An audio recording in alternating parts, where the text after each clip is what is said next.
Hey crafty friends, Anat Kessler here with Saturday Extravaganza, and today I'm creating an art journal page, only on one side, not a spread today. And I want to start with some old book pages that I'm going to cut out of this book. And what I want to do is just spread them on my craft sheet here. Just going to get another one, so I will have enough.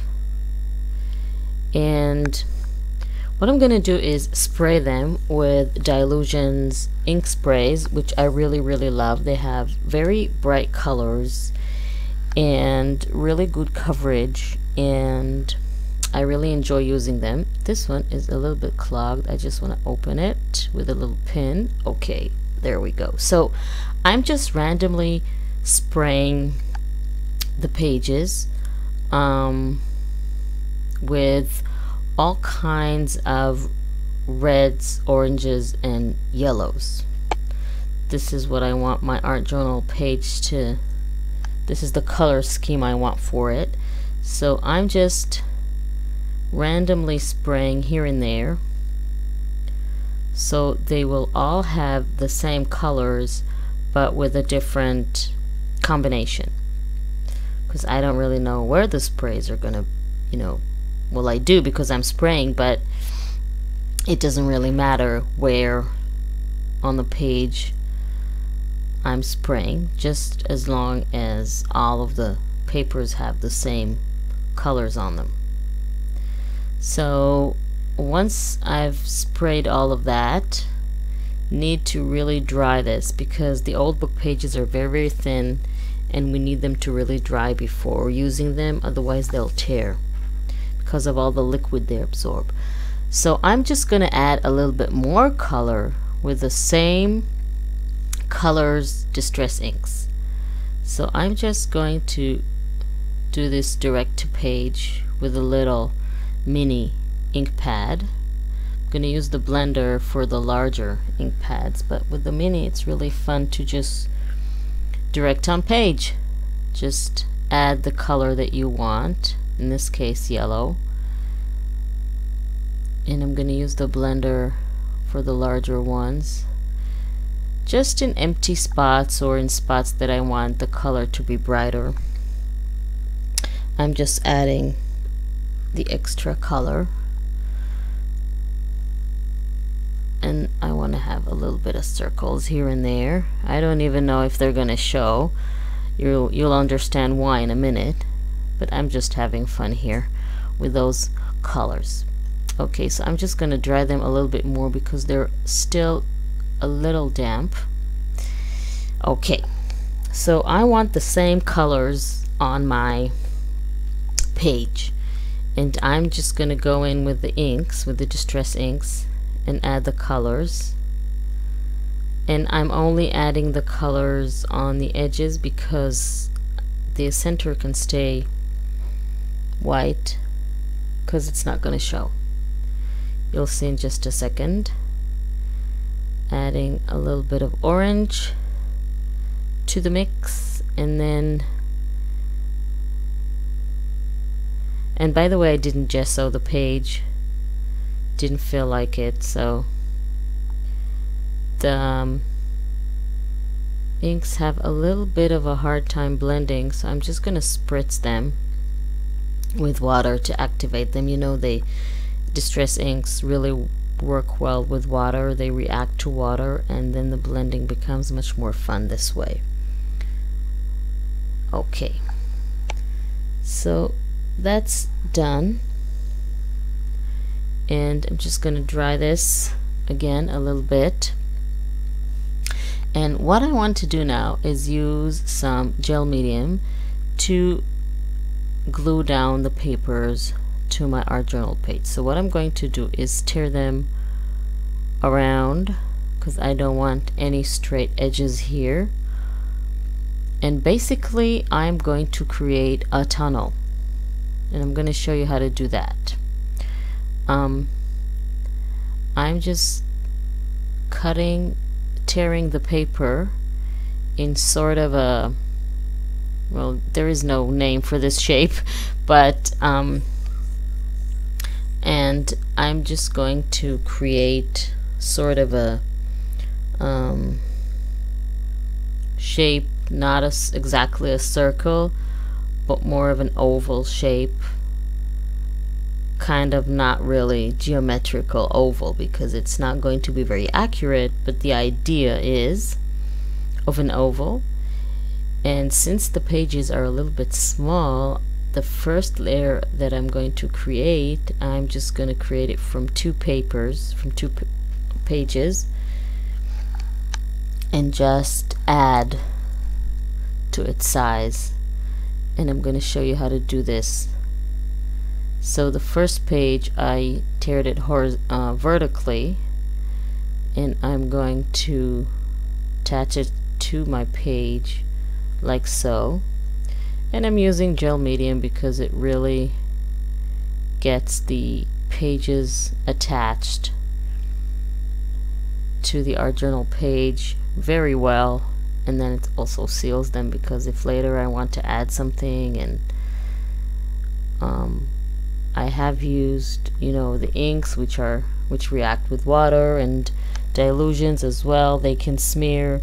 So if I want to later add something, this will protect all the colors that is already there.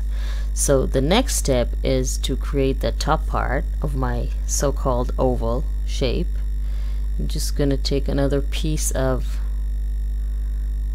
paper and make sure I have no straight edges.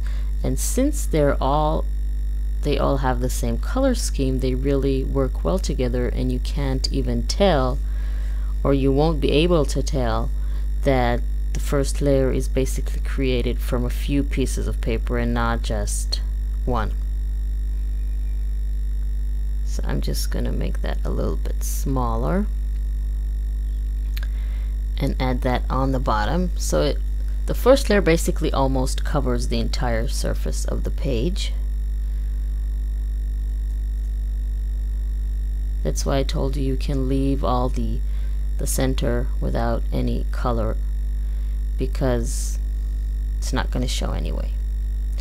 So a little piece to complete the shape.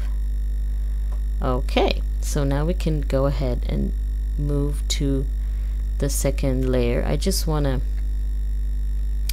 to dry this a little bit before I move on to the next layer, because if I don't dry it, it becomes really sticky, so really annoys me. So I like sometimes to dry between the layers, and then it's easier to work. Okay, so the next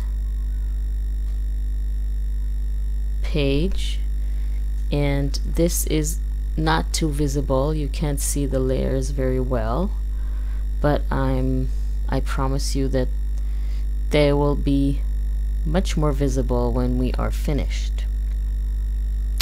So just the third layer.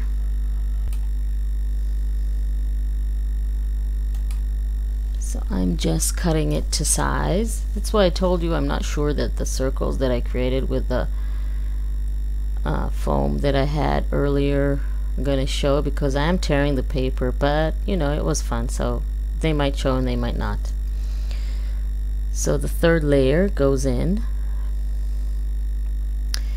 and see how all the colors just blend together, because we basically sprayed the same sprays on the pages, but each page is slightly different, so it's kind of cool effect. Just making sure that it's properly glued down. And for the fourth layer, again, have to tear the paper a bit smaller. Just make sure that it's exactly how you want it to be, narrow enough or wide enough, or just the same. Oops, that's not glued properly. Okay, so this goes in, and I think you already can see how the tunnel is forming. And I'm just going to make sure that everything is dry, but before that I have here from a magazine a face, or more an eye, which I'm going to use for the final layer. And I'm just going to tear around it, make sure that it fits in the middle, and then make sure it's covered properly with gel medium. And gel medium at this point is really important because the magazine is glossy, so everything that we want to put later on it will not stick unless it's sealed with gel medium. So once everything is dry, I just want to take my artist brush pen, which I really love, and go over the edges of all the layers, and then what will happen is it will really make them pop and create very clear dark edges for each of the layers, and then you will really see the tunnel effect that we created with the different layers that we added. So that's going to be really, really pretty. Now the big brush pen really works well because of the gel medium. When you try to apply it on a regular paper, it will not smear as much as if you would on a surface that is gessoed or a surface that you apply gel medium to. So what you can do then is just use your finger to smear it, and then it's really cool before it dries. Of course, it dries fairly quickly, so you would have to move kind of fast, but then it creates a really pretty effect. This is India ink, and that is what makes it possible to do this. Indian ink is it's waterproof after it's dry, but it's like paint. It can flow and smear and smudge with your finger or a baby wipe or something like that. Before everything happens before it's dry. And once it's dry, it's done. Then it's waterproof and it's not gonna move. So this is a really, really cool marker that I love. It's by Faber-Castell. And I have almost, well, not all the colors, but a lot of the colors. So you can see the tunnel now. It's really, really cool. And I'm going to add a little bit of those same inks that we used in the beginning to the eye in the center, just to blend it well to the background. A little bit of red, and I wouldn't be able to do that if we didn't put gel medium, because the glossy paper would not it will not stick. It would really be difficult or impossible. But once it's sealed with the gel medium, then you can apply anything you want on it, and then it will look really great. So this is the tunnel with the eye. I'm just going to create some definition on the edges with the same marker, which now you see, because there is no gel medium on the edges, it smears much less. So that's the effect that I wanted to show you, how the gel medium really makes a difference. Okay, so this is my little tunnel, and what I'm going to do now is add my text, which is not very sophisticated. It's just a question being thrown into the air, or to each of you, or you know, just think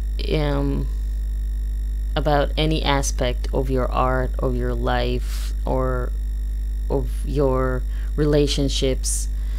Do you have a tunnel vision, or do you focus? That's a really important question, because tunnel vision is very narrow-minded kind of a view of things, and it's more of a negative feeling. And focus, it's more of a positive feeling. It's something that you're very